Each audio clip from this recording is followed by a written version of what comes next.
নমস্কাৰ study ৰেষ্টফুলি YouTube চেনেলটোলৈ পুনৰবাৰ আটাইকে স্বাগতম জনাইছো।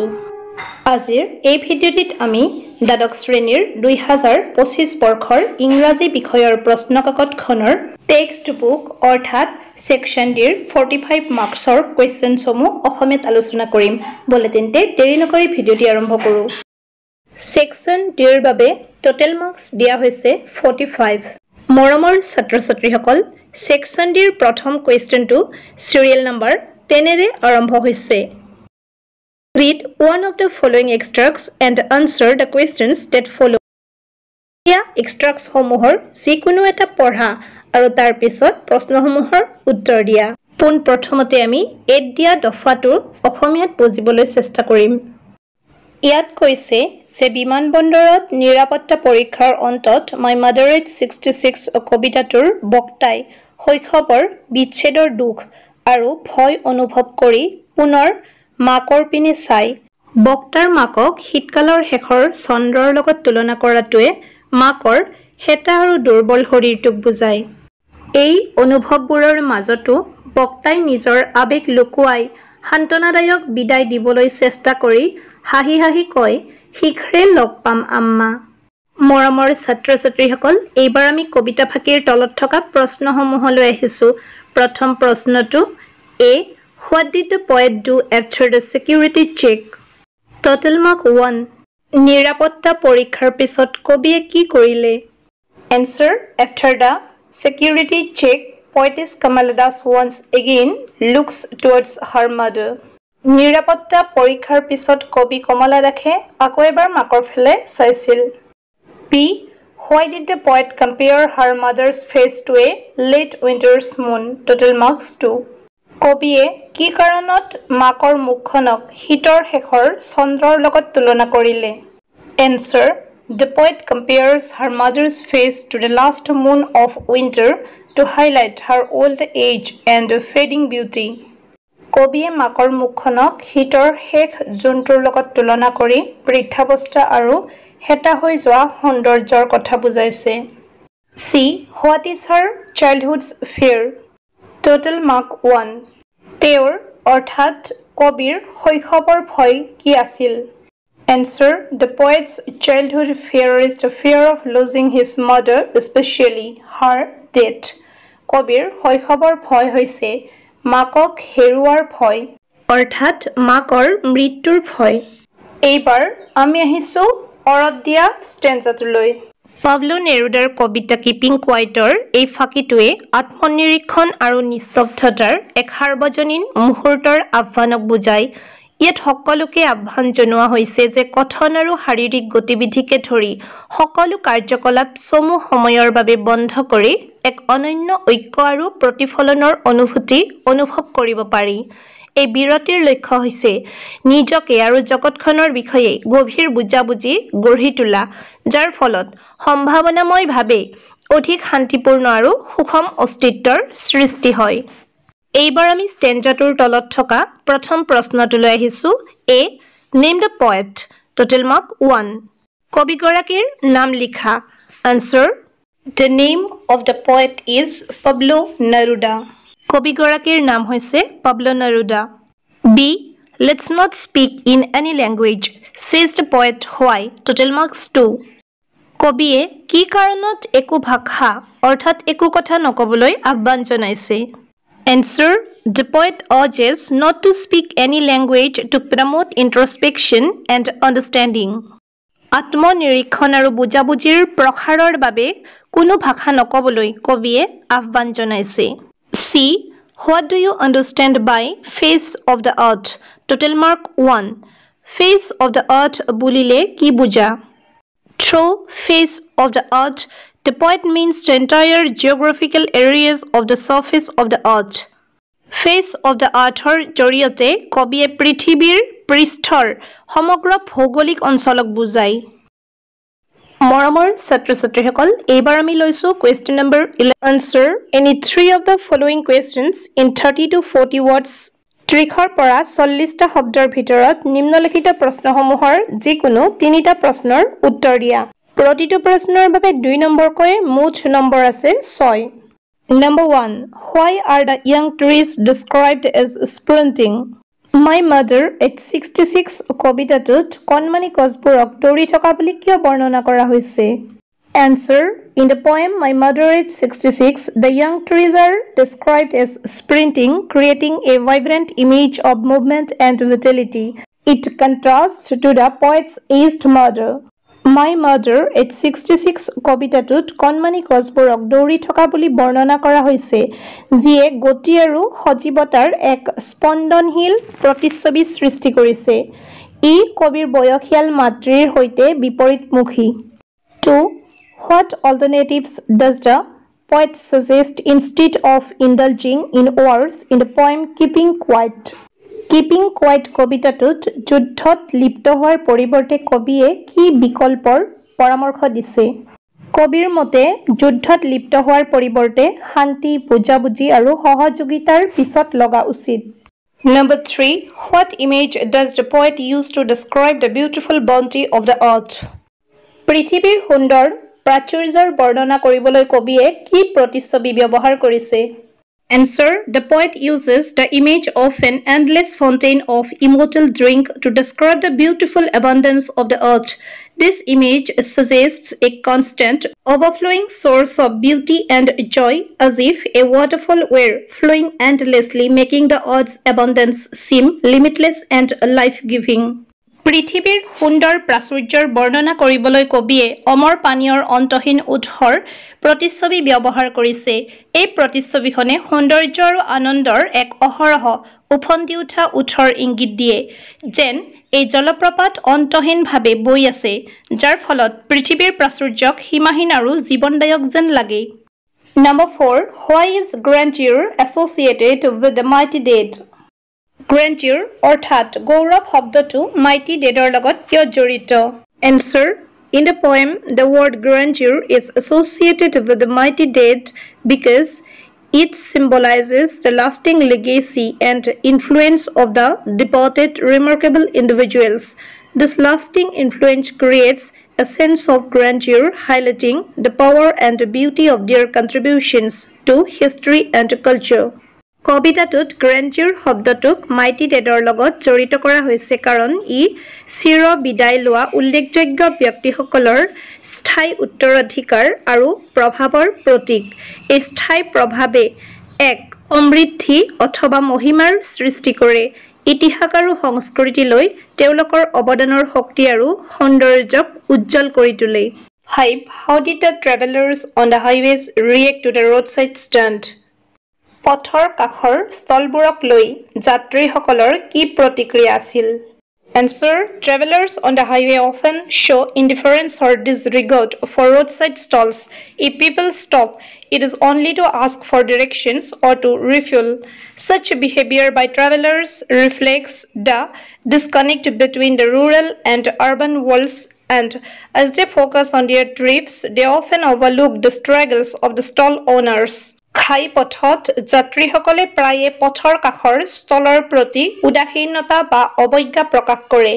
কোনো মানুহে যদি ৰৈ চায় তেন্তে সেয়া কেৱল দিশ অথবা ৰাস্তা বিচাৰিবলৈ বা ইন্ধন ভৰোৱাৰ বাবেহে।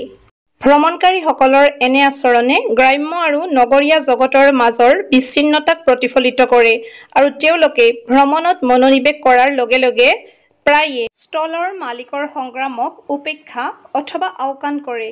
6. What does the expression polished traffic refer to? What does it reveal about city people? Polished traffic অভিব্যক্তিটোৱে কি বুজায়? চহৰৰ লোকসকলৰ বিষয়ে ই কি প্ৰকাশ কৰে? Answer.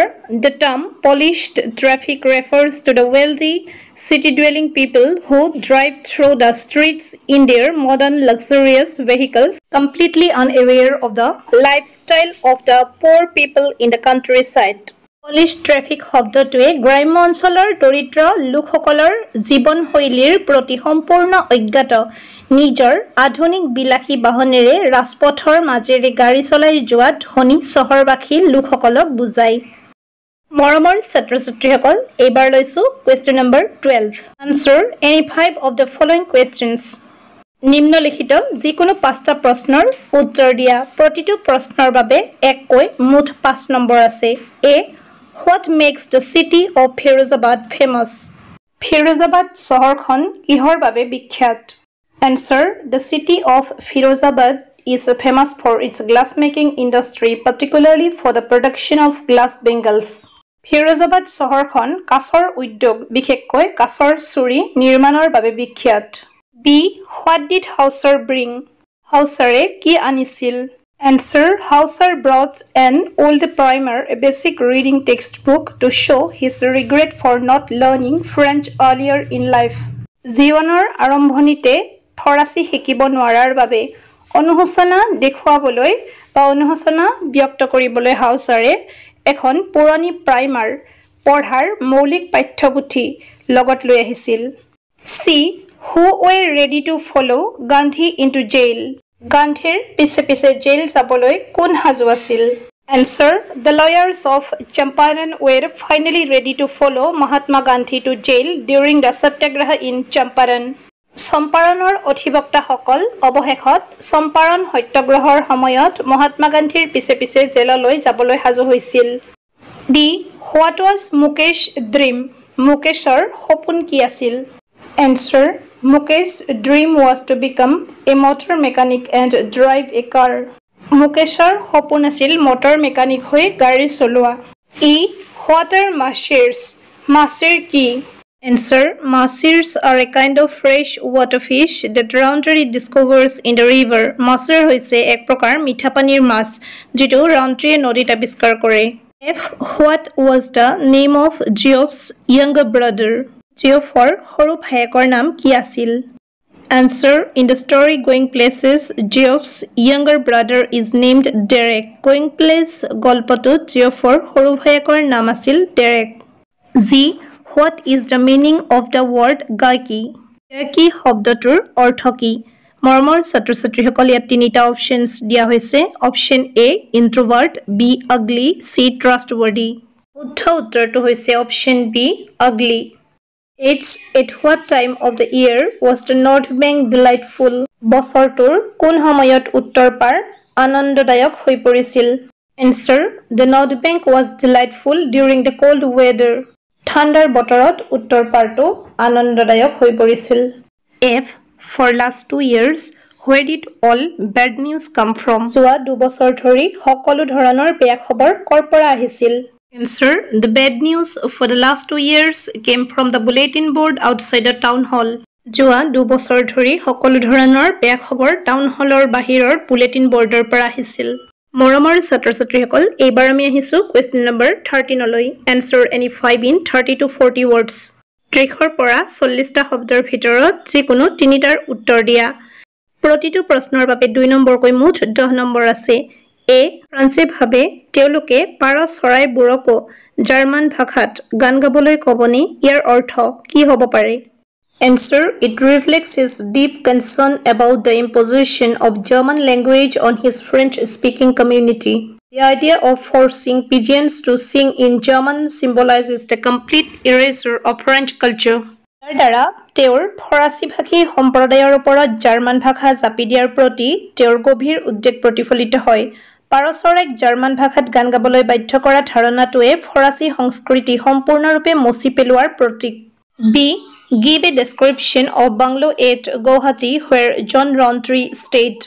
John Rowntree বাস কৰা গুৱাহাটীৰ বাংলোৰ বৰ্ণনা কৰা Answer The bungalow was attractive to it had one less attractive feature that was that the roof was home to bats.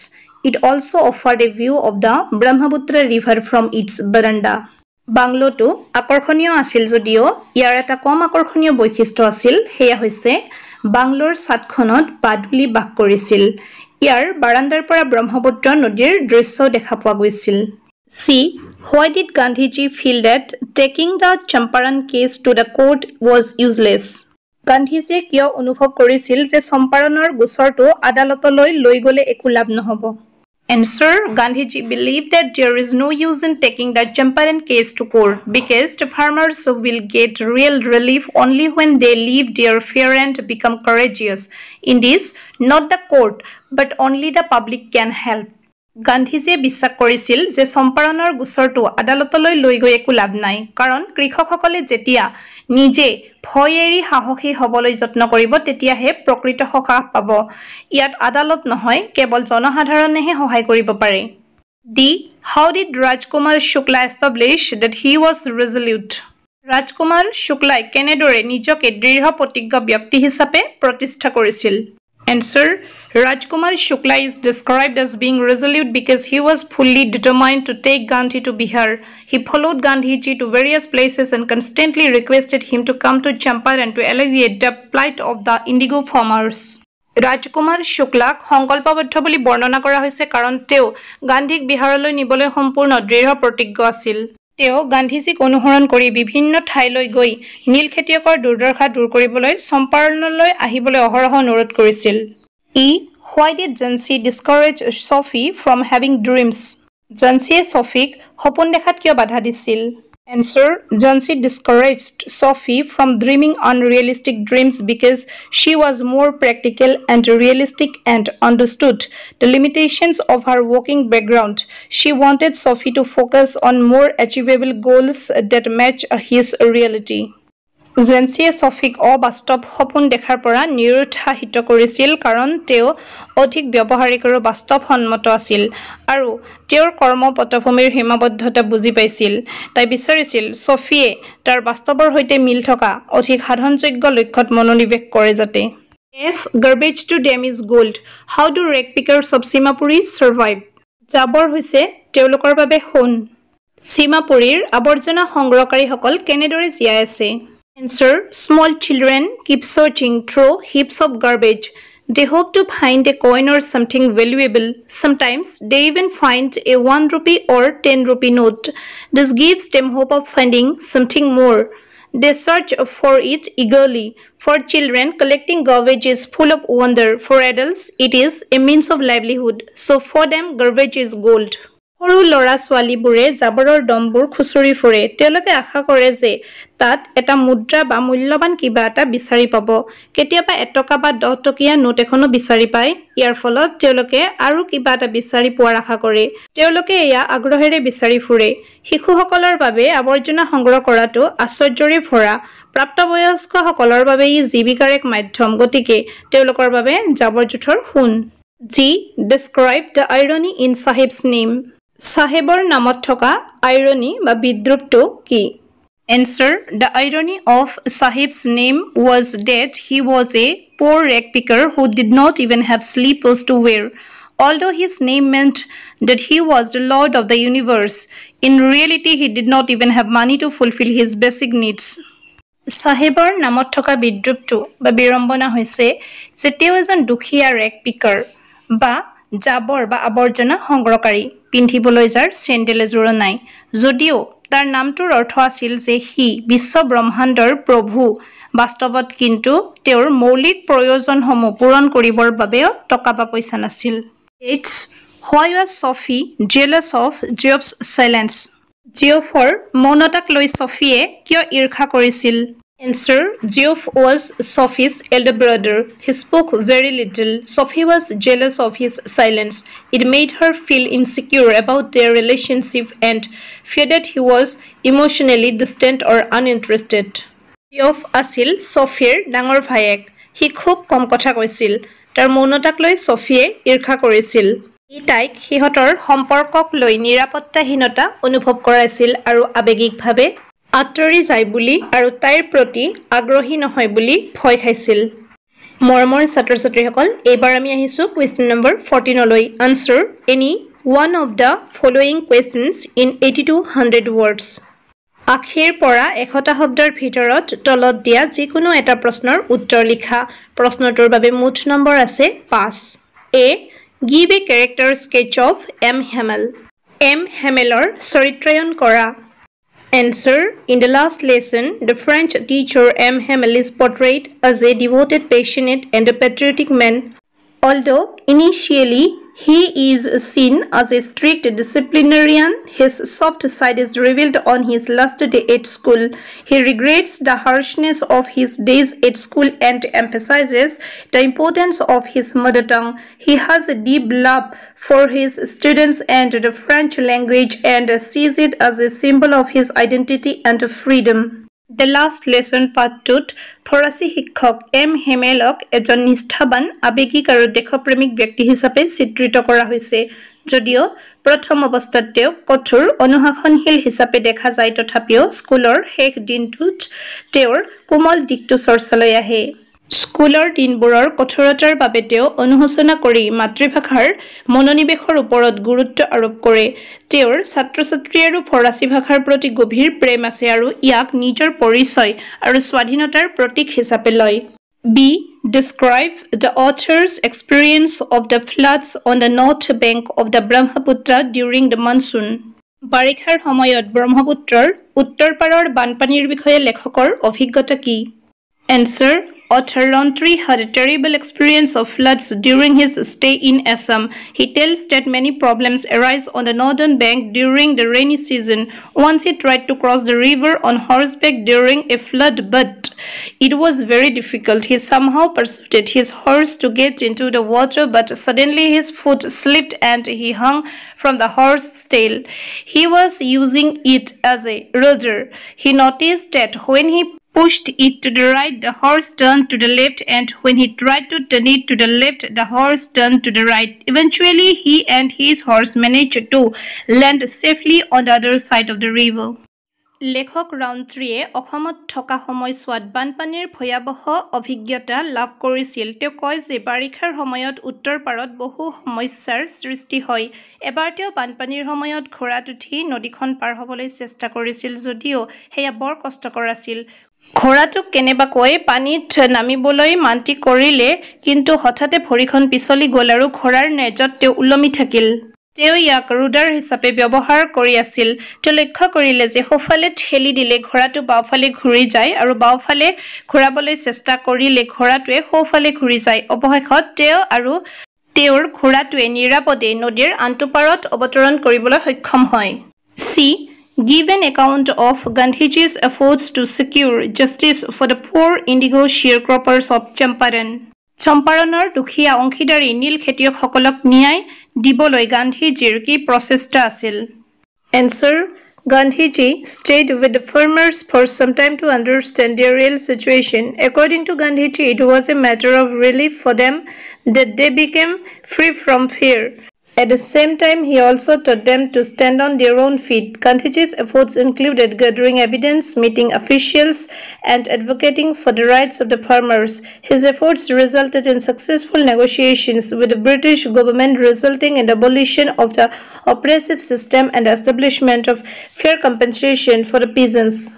Gandhijie কৃষকৰ প্ৰকৃত অৱস্থা বুজিবলৈ কিছু সময় তেওঁলোকৰ লগত থাকিল গান্ধীজীৰ মতে তেওঁলোক ভয়ৰ পৰা মুক্ত হোৱাটো তেওঁলোকৰ বাবে সকাহৰ কথা আছিল একে সময়তে তেওঁলোকক নিজৰ ভৰিৰ ওপৰত থিয় হ'বলৈ শিকাইছিল গান্ধীজীৰ প্ৰচেষ্টাৰ ভিতৰত আছিল প্ৰমাণ সংগ্ৰহ কৰা বিষয়াসকলৰ লগত সাক্ষাৎ কৰা কৃষকসকলৰ অধিকাৰৰ পোষকতা কৰা তেওঁৰ এই প্ৰচেষ্টাৰ ফলত ব্ৰিটিছ চৰকাৰৰ হৈতে সফল আলোচনা হয় যাৰ ফলত অত্যাচাৰী ব্যৱস্থা বিলুপ্ত হয় আৰু কৃষকসকলৰ বাবে ন্যায্য ক্ষতিপূৰণৰ প্ৰতিষ্ঠা হয় মৰমৰ ছাত্ৰ-ছাত্ৰীসকল এইবাৰ আমি আহিছো কোৱেশ্চন নম্বৰ 15 লৈ answer any one of the following questions in 125 to 150 words নিম্নলিখিত যিকোনো এটা প্ৰশ্নৰ উত্তৰ 125 ৰ পৰা 150 টা শব্দৰ ভিতৰত দিয়া Total marks 7. Sadao Hockey কিয় আমেৰিকালৈ গৈছিল? তেখেতৰ তাত থকা অভিজ্ঞতা বৰ্ণনা কৰা। Answer Sadao Hockey went to the United States to study surgery and medicine according to his father's wishes. His experience of living in America was not very good, but he was grateful to some good professors who gave him such a good education. Also, he was grateful to the professor at whose house he met Hannah and immediately liked her. But he did not like the smell of their food, their small room, and his professor's wife, who was very talkative, although she tried very hard to be kind. Initially, being Japanese, he had a lot of difficulties finding a place to live in America. He believed that Americans were full of prejudices and living with them was a bitter experience for him. Sadao Hokie পিতৃৰ ইচ্ছামতে অস্ত্ৰোপচাৰ আৰু চিকিৎসা বিজ্ঞানৰ শিক্ষা গ্ৰহণ কৰিবলৈ আমেৰিকালৈ গৈছিল। আমেৰিকাত থকাৰ অভিজ্ঞতা বৰ ভাল নাছিল যদিও ইমান ভাল শিক্ষা দিয়া কিছুমান ভাল অধ্যাপকৰ ওচৰত তেওঁ কৃতজ্ঞ আছিল। লগতে যাৰ ঘৰত হান্নাক লগ পাইছিল সেই অধ্যাপকজনৰ প্ৰতিও তেওঁ কৃতজ্ঞতা প্ৰকাশ কৰিছিল আৰু লগে লগে হান্নাক ভাল পাইছিল।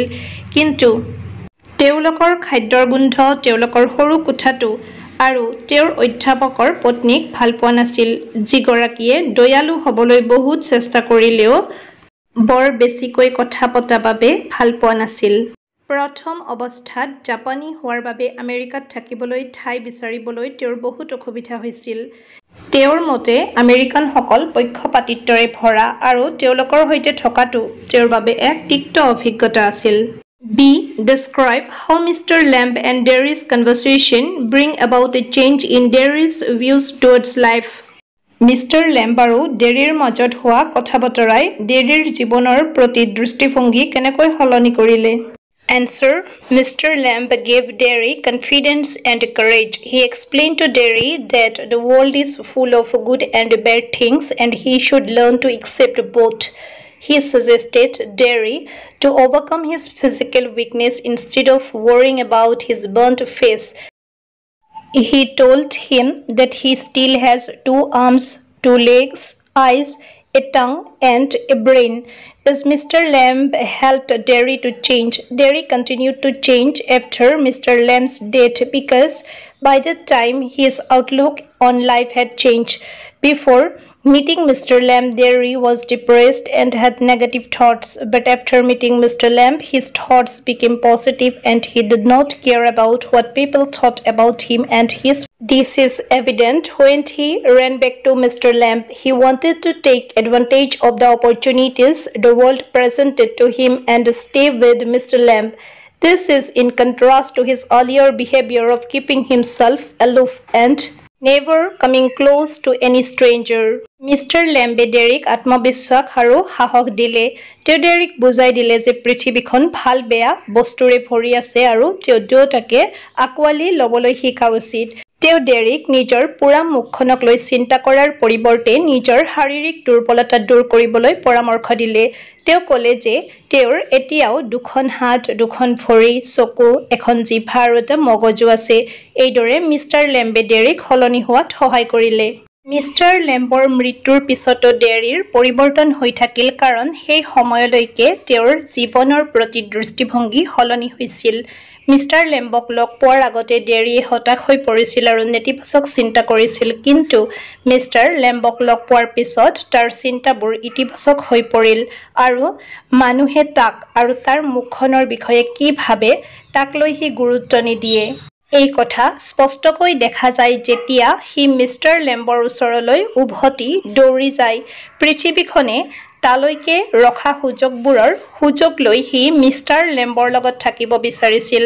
এয়া তাৰ আগৰ আচৰণৰ সৈতে একেবাৰে বিপৰীত আছিল, য'ত সি নিজকে আনৰ পৰা আঁতৰত ৰাখিছিল আৰু কোনো অচিনাকি মানুহৰ ওচৰলৈ নগৈছিল।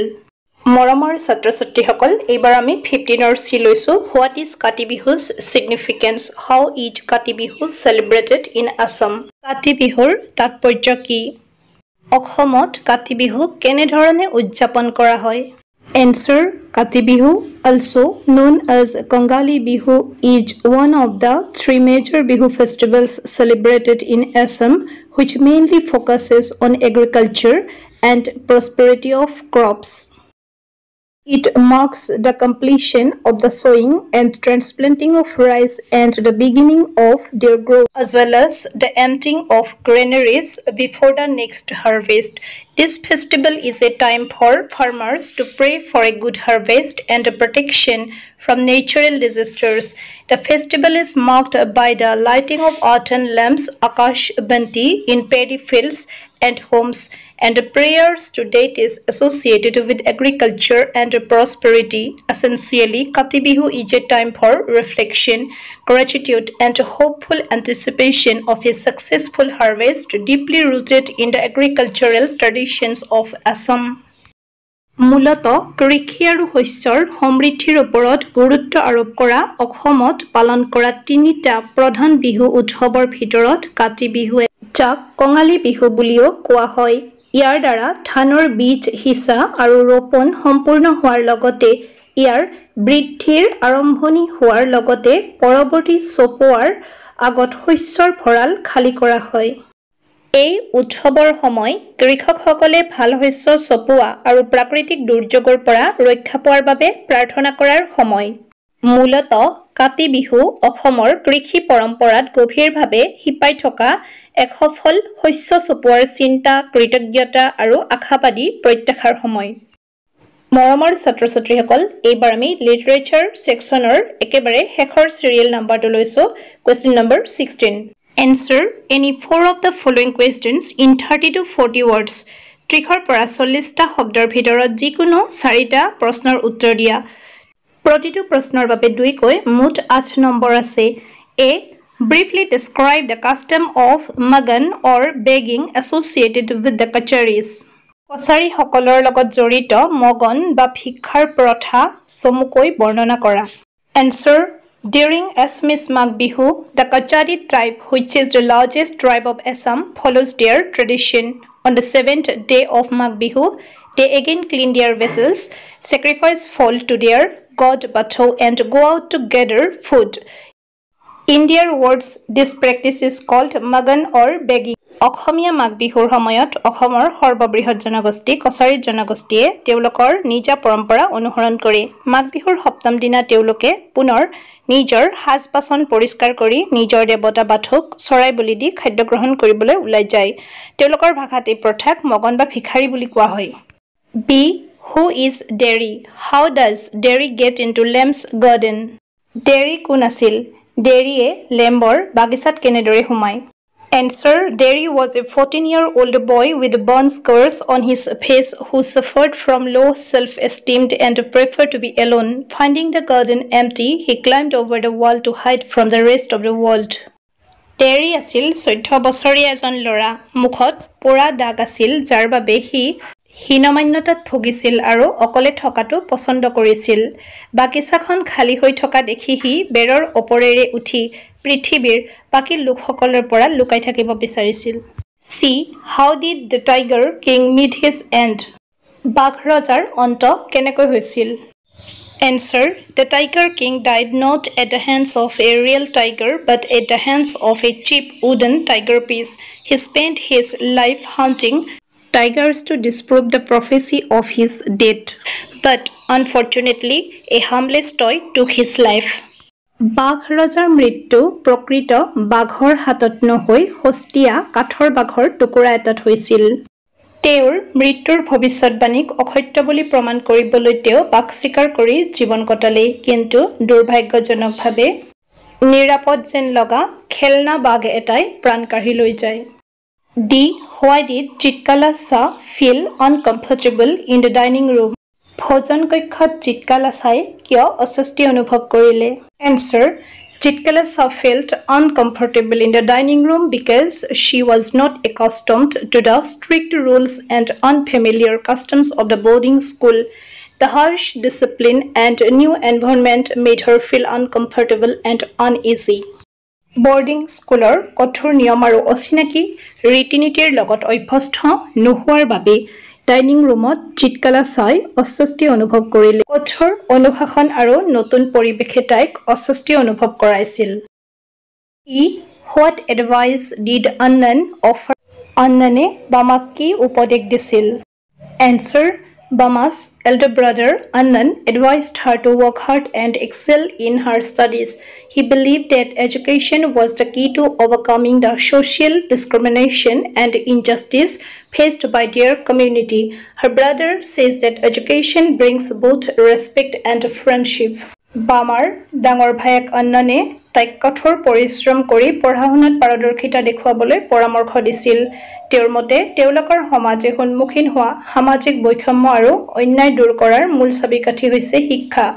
তাইৰ ভায়েকে কয় যে শিক্ষাই সন্মান আৰু বন্ধুত্ব দুয়োটা আনে। F. Why did Terry's mother oppose his going back to the old man's garden?